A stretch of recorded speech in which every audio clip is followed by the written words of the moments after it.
But yeah, XOR is the best operation to ever exist. Hello there, people who spoke the interwebs.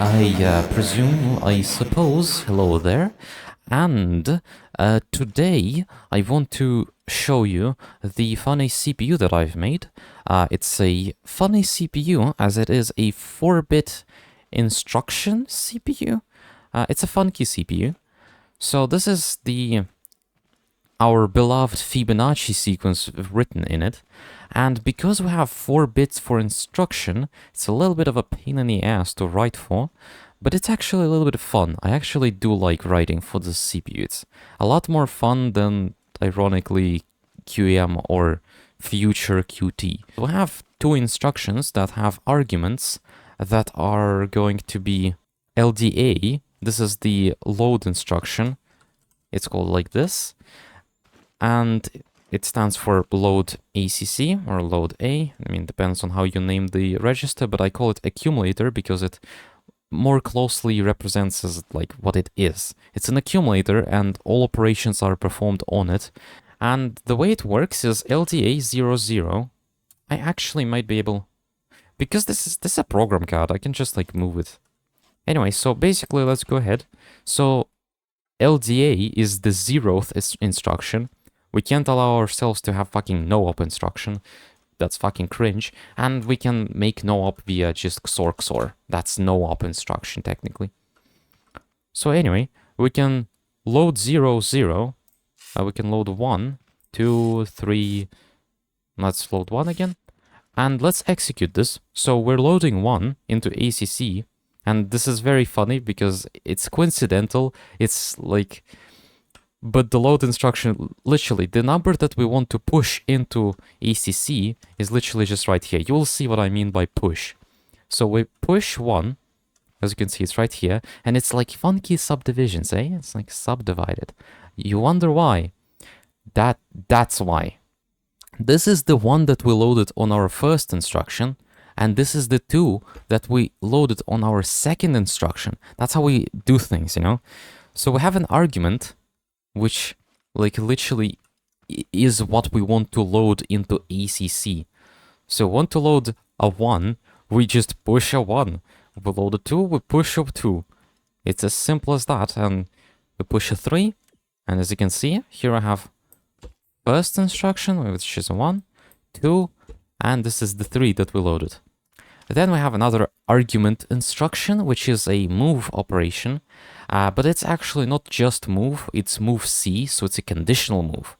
Or rather, move when not carry. So we move from ACC to somewhere else, and we have not that many registers here. So like this is a register, this is a register, this and this. We have 4 registers. So this is the ACC, this is the B register, and move CB. It's called BR because 2 letters look nicer in code, but yeah, it's move CBR, move C, that would be MR is the next thing, and move C, PC. Yes, it's not PR, it's PC because program counter, not really program register. Program register sounds cringe. Move CBR would be this, move C, MR would be this instruction. So it's 4, 5, and obviously 6. That's are gonna be jump instruction, basically, conditional jump instruction. And then we have the instruction that I didn't have, like it was not used, but I decided it would be very convenient when I was like writing code and stuff. It would be very convenient to have a conditionless instruction. So this is actually the move BR instruction. Because it's actually very convenient to not have to reset your carry flag. And we can reset carry flag via multiple ways. We can either, if we have accumulator empty, then we can use an AND instruction. And if we have accumulator with some data that we need, we can just double XOR, and that would also clear the stuff. Then we have the clear accumulator instruction. Then we have the add and subtract instructions, this add, this subtract. Then we have AND or XOR, because NOT is a bloody useless instruction when we have XOR. And then we have read and write because memory is important, and you can see this is the memory. Anyway, I ranted a fuck ton. Let's actually load our Fibonacci sequence that I kind of want to save, but I haven't saved technically. But whatever. Do I want to explain every instruction? I could just go through instructions and you could like compile it in your head, I guess. So you can, I don't know. It doesn't matter. Who cares? Let's just run it. So let's reset our program counter and let's just execute it.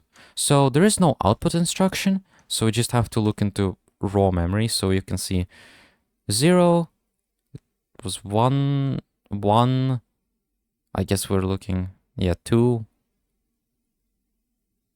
3.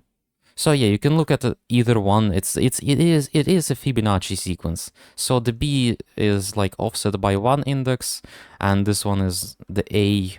This is the A, this is the B address. For the variables rather. So you can see like it's a Fibonacci sequence, you know, something. It's gonna count up to forever. I don't have a condition to exit, so we're just gonna see random bullshit happening. Yeah, you can see it's gonna do funky stuff, but yeah, I'm just gonna leave it on because it's fun to look at. You know, it computes some random shit, who cares?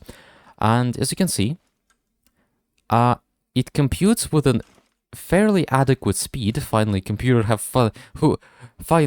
computer can actually speed. Holy shit. But I'm pretty sure it's 8 hertz. I don't know, I can look at this. How many hertz is that? In this video we saw the amazing 4-bit computer that computes. And yeah, it is much faster than any of my previous computers. And it actually was very simple and quick to build. Like the first prototype, I was able to whip out in about like an hour. And then of course debugging time and trying to make it speedier, because it was like 6.66 repeating, or actually 5 hertz. I did manage to speed it up, but anyway, this was a very cool computer, and I will see you next time. Goodbye. Look at the things that I have here. Snake enclosure, another snake enclosure, my reading glasses, unlimited ripples of the interwebs, ring light here, and I have an orca on my background. That's pretty cool, I'd say, and wouldn't you say as well? Who the fuck wears a gas mask in 2025? It's good to be a little bit paranoid. Oh, that's pretty funny. I can see that makes just sense, right? It's I have this right here. Let's put it on. Oh god, I'm gonna die.